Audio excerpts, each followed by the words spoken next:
Oikein hyvää iltaa tätä J-Palla mun energiajuomakatsauksesta.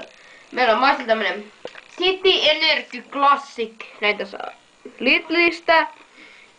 Maksaa vain tasan euron. Tai niinku 99 senttiä, mut euron. Ja se on ulkonäkö semmonen 2,5 3,5 semmonen semi-Lidli. Ja lähdetäänpä hiukan testaamaan. Kaadetaan lasiin. On ihan vähän tuohon. Meillä on tämmönen oikein hieno lasi tänään. Väri.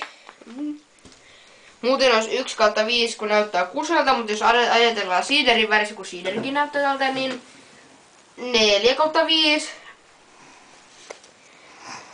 Haju 3/5, jotenkin perushaju, semmonen vähän päätä särkevä haju. Laitetaanpa maistaa, miltä maku maistuu.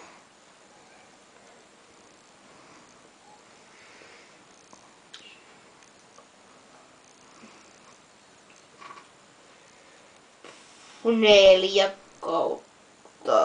Semmoista 4,5/5.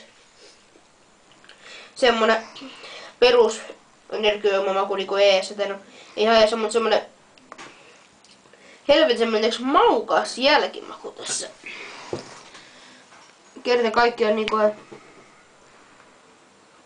sillä ja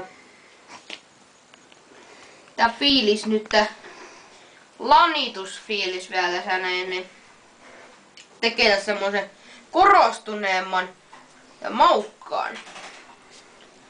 Katsokaa nyt, että on ihan helvetin semmonen jees maku, jos se, tai siis väri, jos ei ajattele sitä kusen värissä. Pakko ottaa vielä toinen. Joo, mutta jätetäänpä se sikseen. Seuraava video, mikä on tulossa, joku tulee ehkä tänään tai huomenna. Ootas, mikäs päivä tänään on? Varmaan joku 25. päivä.